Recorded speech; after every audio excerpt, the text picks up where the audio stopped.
వీళ్ళు మొన్నటిదాకా అదిగో చంద్రబాబు గారికి లోకేష్ గారికి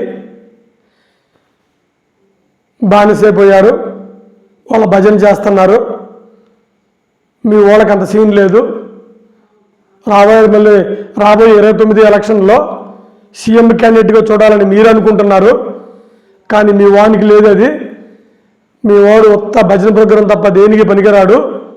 లేకపోతే ఆ ప్రోగ్రాంకి వెళ్ళి 1,00,000 పెట్టి టికెట్ కొనకుండా 50 లక్షలు వాళ్ళకెందుకు దానం చేస్తారు, వాళ్ళకెందుకు డొనేట్ చేస్తారు? బాలకృష్ణ గారిని పొగుడుతారు, పురంధేశ్వరి గారిని పొగుడుతారు, చంద్రబాబు గారిని పొగుడుతారు. మీ వాడు పోవటానికి తప్ప దేనికి పనికిరాడు అని మొన్నటిదాకా పవన్ కళ్యాణ్ గారిని టార్గెట్ చేసి ఫ్యాన్స్ని అతనికి వ్యతిరేకంగా పురిగొల్పడానికి విశ్వ ప్రయత్నం చేశారు వైసీపీ యూట్యూబర్స్. మళ్ళీ వాళ్ళు కొత్త పాట అందుకున్నారు, కొత్త భజన అందుకున్నారు.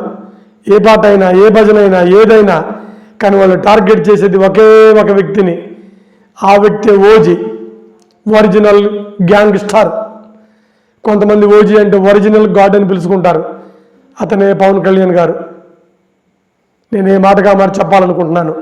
పవన్ కళ్యాణ్ గారు సినిమా యాక్టర్గా అంత గొప్ప యాక్టర్ కాకపోవచ్చు, సినిమా డాన్సర్గా అంత గొప్ప డాన్సర్ కాకపోవచ్చు, కానీ పాలిటిక్స్లో పవన్ కళ్యాణ్ గారిని నేను ఫస్ట్ సారి నుంచి చాలా జాగ్రత్తగా అబ్జర్వ్ చేస్తూ వస్తున్నాను.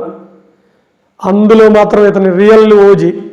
ఎందుకంటే చెప్పనా, అతను ఫస్ట్ పార్టీ పెట్టి ఓడిపోయారు. ఆ తర్వాత అతను మాయావతితో టైఅప్ అయ్యారు, బీఎస్పీతో అయ్యి మాయావతి కాళ్ళకి నమస్కారం పెట్టారు. అక్కడ ఒక అద్భుతమైన హ్యుమానిటీ ఉంది. సమాజం మొత్తం తక్కువగా చూసే, మన భారతీయ సమాజం తక్కువగా చూసే ఒక మాదిగ జాతి స్త్రీకి పాదాభివందనం చేసి తన ఆవిడ ఉన్నత స్థానాన్ని అలా కీపప్ చేశారు. ఆ తర్వాత ఈ మధ్య కాలంలో అతను పవన్ కళ్యాణ్ గారు ఎంత గొప్ప వ్యక్తి అంటే, ఏ రాజకీయ నాయకుడు కూడా మందకృష్ణ మాదిగ గారిని పొగడలేదు. నిజంగా చెప్తున్నాను, మందకృష్ణ మాదిగ గారు అనే అతను ఒక అద్భుతమైన వ్యక్తి. అయితే చంద్రబాబు గారు కానీ, జగన్ గారు కానీ, ఇంకొకళ్ళు కానీ అతన్ని ఎప్పుడూ పొగడలేదు. కానీ పవన్ కళ్యాణ్ గారు, నాకు మందకృష్ణ మాదిగ గారు అంటే ఒక ఇన్స్పైరేషను, ఆయన అంటే నాకు ఒక ఎనలేని అభిమానం అని చెప్పారు. దాన్ని ప్రూవ్ చేస్తానని నరేంద్ర మోడీ గారు కూడా అతన్ని సొంత స్నేహితుడిలాగా గుండెకి హత్తుకున్నారు. అది మనందరికీ తెలిసిందే. మళ్ళీ ఇంకొకటి, అతను డబ్బు లేదని తెలిసి 21 స్థానాలన్నీ పోటీ చేసి 54 స్థానాల నుంచి 27 స్థానాలనే తీసుకొని మళ్ళీ ఎవ్వరికి అర్థం కాకుండా అసలుకి అందరినీ విస్మయానికి గురి చేశారు. ఆయన నిజంగా ఓజీ. సరే, ఇప్పుడు నేనేం చెప్పదలుచుకున్నానంటే, పవన్ కళ్యాణ్ గారు ఒక అద్భుతమైన పొలిటీషియన్. అందులో మీకు ఏ డౌట్ అక్కర్లేదు. నిస్వార్థపరుడు, మీకు ఏ ప్రాబ్లం అక్కర్లేదు. నాకు తెలిసి అతని మీద ఏదన్నా అవినీతి కేసు అంటూ ఏమీ రాదు అతను చనిపోయేలోపు. ఆ తర్వాత వచ్చిన అన్ని పుకార్లే, ఏమీ ఉండదు. అది సరే, పాయింట్కి వద్దాం.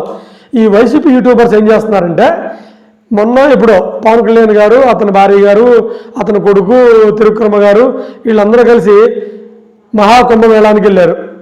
వెళ్ళి అక్కడ గంగల పవిత్రమైన స్నానాలు చేశారు. చేసేటప్పుడు పవన్ కళ్యాణ్ గారి ఒంటి మీద జంధ్యం కనిపించింది, త్రివిక్రమ గారి ఒంటి మీద కూడా జంధ్యం కనిపించింది, మన బ్రాహ్మణులు వేసుకునే జంధ్యం. అయితే ఇక చూసుకోండి, మొన్నటిదాకా కూడా పవన్ కళ్యాణ్ అభిమానుల్ని రచ్చగొట్టే ప్రయత్నం చేసిన వైసీపీ యూట్యూబర్స్ మళ్ళీ కొత్త రాగం. ఏంటో రాగం? ఇక్కడున్న బ్రాహ్మణ్స్ని, ఇక్కడున్న బాగా హిందూ భావజాలం కలిగిన వ్యక్తుల్ని పవన్ కళ్యాణ్కి వ్యతిరేకంగా రచ్చగొట్టడానికి ప్రయత్నిస్తున్నారు. ఎలా రెచ్చగొడుతున్నారబ్బా? ఎలా రెచ్చగొడుతున్నారు? అదిగో పవన్ కళ్యాణ్ శూద్రుడు అంటే ఎవరో ఓసీ, బీసీ, ఎస్సీలు కూడా శూద్రులే, కానీ అతి శూద్రులు. ఈ శూద్రులకి జన్మ వేసుకునే అధికారం లేదు. ఓన్లీ బ్రాహ్మణ, క్షత్రియ, వైశ్య ఇళ్ళు వేసుకోవాలి, మిగిలినోళ్ళు జన్యం వేయకూడదు. అదిగో పవన్ కళ్యాణ్ గారు హిందూ మతాలన్నా లేకపోతే హిందూ మతాలని బ్రేక్ చేసి తనే పెద్ద దేవుడు అనుకొని ఫీల్ అయిపోతుండని చెప్పి ఈ బ్రాహ్మణులందరినీ రెచ్చగొట్టే ప్రోగ్రాం ఎత్తుకున్నారు వీళ్ళు. ఇప్పుడు అసలుకి శూద్రుడు జన్యం వేసుకోవచ్చా, వేసుకోకూడదా? గ్రంథాలు ఏం చెబుతున్నాయి అవన్నీ నేను చదివాను యాజ్ ఏ టీచర్గా. అందులో మీకు ఒకటి చెబుతా. భగవద్గీతలో కానీ మను ధర్మశాస్త్రంలో కానీ మను ఏం చెప్పారంటే, పుట్టుకతో అందరూ శూద్రులవే, తల్లి గర్భంలో నుంచి పుట్టాం కాబట్టి అందరూ శూద్రులవే. శూద్రులు అంటే ఏమీ లేదు. శూద్రులు అంటే కాయా కష్టం చేసుకొని ప్రకృతిలో సహజంగా బతికే మనుషులు. కానీ జ్ఞానం చేత మాత్రమే ప్రతి మనిషి బ్రాహ్మణుడు కాగలడు. బ్రాహ్మణుడు బ్రహ్మ జ్ఞానం కలిగిన వాడు. అది బ్రహ్మజ్ఞానం కలిగిన ప్రతి ఒక్కడు, బ్రహ్మ నాలెడ్జ్ కలిగిన ప్రతి ఒక్కడు బ్రాహ్మణుడే. దానికి సింబాలిక్గా ఏం చేస్తాం? జన్మ వేసుకుంటాం. That's it. ఆ మాటకు వస్తే మన శూద్రుల్లో ఉన్న కొంతమంది ఉన్నారు, కంసల వాళ్ళు, నాయి బ్రాహ్మణ్స్, కొంతమంది వాళ్ళు వీళ్ళు, వాళ్ళకు కూడా జంధ్యాలు ఉంటాయి. మీరు కావాలంటే అబ్జర్వ్ చేసుకోండి. బంగారు పని చేసేవాళ్ళు, చెక్క పని చేసేవాళ్ళు, వాళ్ళకు కూడా ఉంటాయి. ఇది ఒక ప్రొఫెషనలైజేషన్ అంతే. నువ్వు నియమాలు పాటించగలిగితే, నువ్వు కూడా కరెక్ట్గా జంధ్యం వేసుకుంటే నువ్వు బ్రాహ్మణుడే. అయితే కాలక్రమం ఏముందంటే, కొంతమంది బ్రాహ్మణుల స్వార్థ పనులు మనల్ని విడగొట్టడం కోసం పలానా కులమే వేసుకోవాలని నిర్ణయించారు. కానీ భగవద్గీత మను ధర్మశాస్త్రం ఏం చెబుతుంది అంటే, బ్రాహ్మణుడు అంటే బ్రహ్మజ్ఞానం కలిగిన వాడు. సో నాకు తెలిసి పవన్ కళ్యాణ్కు ఉన్నంత బ్రహ్మజ్ఞానం ప్రస్తుతానికి ఎవరుకుందండి? అతను అవినీతి రహితుడు. అవినీతి అంటది అతనికి. తర్వాత ఎవరినైనా సమానంగా చూడగలడు. ఆయన ఒకసారి ఒక మాట అన్నారు. ఏ రాజకీయ నాయకుడు అన్నారండి? నేను మళ్ళీ పుట్టవలసి వస్తే రెల్లి కులంలో పుడతాను అన్నారు. ఎందుకంటే ఆ రోడ్లు ఊడ్చే వృత్తి ఒక అద్భుతమైన వృత్తి అని చెప్పాడు. అలా ఎవరైనా చెప్పగలిగారండి? నాకు తెలిసి అతని క్యాస్ట్ ఫీలింగ్, మత ఫీలింగ్లు ఏమి ఉండవు. హిందూ ధర్మంలో పుట్టాడు కాబట్టి ఆ హిందూ ధర్మాన్ని అనుసరిస్తున్నారు. వాళ్ళు ఆవిడని తీసుకొచ్చారు. ఆవిడ క్రిస్టియను. ఆవిడ వాళ్ళ ఇంట్లో బైబిల్ చదువుకుంటారు. ఇప్పుడు అక్కడ నష్టమే ఉంది. ఇక్కడ వచ్చి మొగుడు పాటించిన ధర్మాన్ని ఆవిడ పాటించింది. ఆవిడ మీద కూడా టార్గెట్. అదిగో క్రిస్టియన్ వచ్చి అక్కడ ఉండడం ఏంటని. ఏమయ్యా, ఎవరొస్తే ఏమయ్యా? అసలు హిందూ ధర్మం అంటేనే ప్రతి ఒక్కళ్ళు కలిసిపోవటం. నువ్వు ముస్లింలు వెళ్ళి మునిగినా మనం ఏమైనా కాదంటావా? మనం కాదనం. ముస్లింలు వచ్చి గంగలో మునిగినా మనం కాదనం. క్రిస్టియన్స్ వచ్చి గంగలో మునిగినా మనం కాదనం. మన ధర్మాన్ని గౌరవించే ఎవరు వచ్చినా మనం కాదనం. ఇది కూడా మళ్ళీ పెద్ద సమస్య. అదిగో క్రిస్టియన్ అక్కడ మునిగిందని.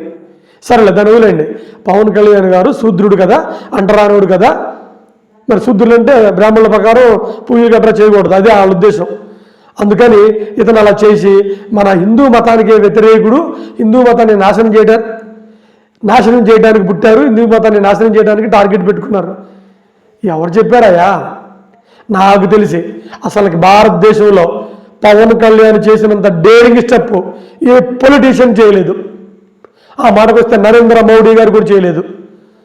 అసలుకి ఆయనే కాదు, భారతదేశంలో ఉన్న ఏ హిందూ అయినా సరే, బ్రాహ్మణ, క్షత్రియ, వైశ్య, శూద్ర, అతి శూద్ర ఎవరైనా సరే, వాళ్ళు హిందూ మతాన్ని బలంగా నమ్మి పూజలకు బలంగా చేసి సంధ్యావందనం, సుప్రభాతం, కొన్ని నియమాలు కరెక్ట్గా పాటించి ఉండగలిగితే ఎవరైనా జంజు వేసుకోవచ్చు. అలా కానీ చేస్తే పవన్ కళ్యాణ్ని ఆదర్శంగా తీసుకొని, లేదా పవన్ కళ్యాణ్ కొంతమందికి అలా సపోర్ట్ చేసి చేయగలిగితే అసలు హిందూ మతంలో మత మార్పులే ఉండవు. అలా లేకనే కదా శూద్రులు జన్మ వేసుకోకూడదు అనుకోనే కాబట్టే కదా మన శూద్రులు, అతి శూద్రులు హిందూ మతానికి దూరంగా వెళ్ళిపోతున్నారు. నిజంగా జన్మ వేసుకొని మనం కూడా శైవ మతంలో శివుణ్ణి ఆచారం చేయగలిగి ప్రార్థనలు చేయగలిగితే అసలు ఇంకా ఈ క్రిస్టియానిటీలోకి ఎందుకు వెళ్ళిపోతారు అందరూ? మన ఓసీల్లో కానీ, మన బీసీల్లో కానీ, మన ఎస్సీల్లో కానీ చాలామంది క్రిస్టియానిటీలోకి వెళ్ళిపోతున్నారు. ఎందుకు? ఒక్క బ్రాహ్మణుడే జన్మ వేసుకుని పూజలు చేస్తున్నారని. అదే క్రిస్టియానిటీలో అయితే నువ్వు ఓసీ అయినా, బీసీ అయినా, ఎస్సీ అయినా పాస్టర్ కావచ్చు. నేను మళ్ళీ చెబుతున్నా, పవన్ కళ్యాణ్ చేసిన డేరింగ్ స్టెప్ ఏ రాజకీయ నాయకుడు చేయలేదు. అలా అందరూ ఎంకరేజ్ చేయగలిగితే మన మతాన్ని వదిలిపెట్టి వెళ్తున్నా ఓసీలోని, బీసీలోని, ఎస్సీలోని మళ్ళీ వాళ్ళు ఇది నా మతం తిరిగి రాగలరు. అప్పుడు ఈ పూజారి వృత్తి అన్ని కులాల్లో స్వీకరించగలిగితే పవన్ కళ్యాణ్ని ఆదర్శంగా తీసుకొని ఇంకొక స్టెప్ ముందుకేసి అసలుకి భారతదేశాన్ని మించిన దేశం ఉండదు. ఇది నా అభిప్రాయం. పవన్ కళ్యాణ్ గారు ఏదో డేరింగ్ చేసి ఒక స్టెప్ ముందుకేసి జంజ వేసి ఒక అప్పటి వరకు ఉన్న ఒక సిస్టాన్ని బ్రేక్ చేస్తుంటే మీకు ఎందుకయ్యా దీనికి రాజకీయంగా అంటుతారు? రాజకీయంగా చూడమాకండి. అతను ఒక గొప్ప సంఘ సంస్కర్త, అంటే రీఫార్మర్, సమాజాన్ని మార్చడానికి ప్రయత్నం చేస్తున్నారు. వేసుకోవాలి, పవన్ కళ్యాణ్ గారు వేసుకోవాలి. ఇంకా ఆ మాటకు వస్తే ఎవరికైనా హిందూ మతం మీద పిచ్చి ఉంటే, ప్రేమ ఉంటే వాళ్ళు ప్రతి ఒక్కళ్ళు జంజం వేసుకోండి, తప్పేమీ లేదు. మన గ్రంథాలే చెబుతున్నాయి, పుట్టుకతోనే అందరం శూద్రులం, జన్మత శూద్రులం. ఆయా గుణకర్మలను బట్టి మన వర్ణాలు వస్తాయి. నీకు దైవభక్తి ఎక్కువ, పూజలు చేస్తావా, సుప్రభాతం చేస్తావా, సంధ్యావందనం చేస్తావా, మడిగట్టుకుంటావా, అన్నీ చేస్తావా, యువర్ ద బ్రాహ్మణ్, జంజం వేసుకోవచ్చు, ఏ ప్రాబ్లం లేదు. మీరు ఇప్పుడైనా ఆ రాజకీయ నాయకులు ఆ పిచ్చి పిచ్చి అన్ని మానుకొని, లేకపోతే ఈ వైసీపీ యూట్యూబర్స్ ఆయన్ని మీరు పిచ్చి పిచ్చిగా విమర్శించడం మానుకోండి. ఎందుకంటే అతను ఆకాశంలో అంటాడు, ఉమ్మితే నీ ముఖమైనా పడిద్ది. సినిమా యాక్టర్గా నేను అంత సపోర్ట్ చేయను, డాన్సర్గా అంత సపోర్ట్ చేయను, కానీ పొలిటీషియన్గా is the path baker, is the path maker, path breaker, is the new path maker. అందులో మీకు ఏ డౌట్ అక్కర్లేదు. మన ఉండవల్లి గారు చెప్పినట్టుగా అసలుకి అతను ఒకే ఒక లీడరు మన ఇండియాలో, నిస్వార్థరహితుడు. అది మీరు గుర్తించితే మంచిది. లేకపోతే మీరు విమర్శించే ప్రతి విమర్శ అతనికి పూలదండల్లాగా పడతాయి. అంతా గుర్తుపెట్టుకోండి. జై హింద్.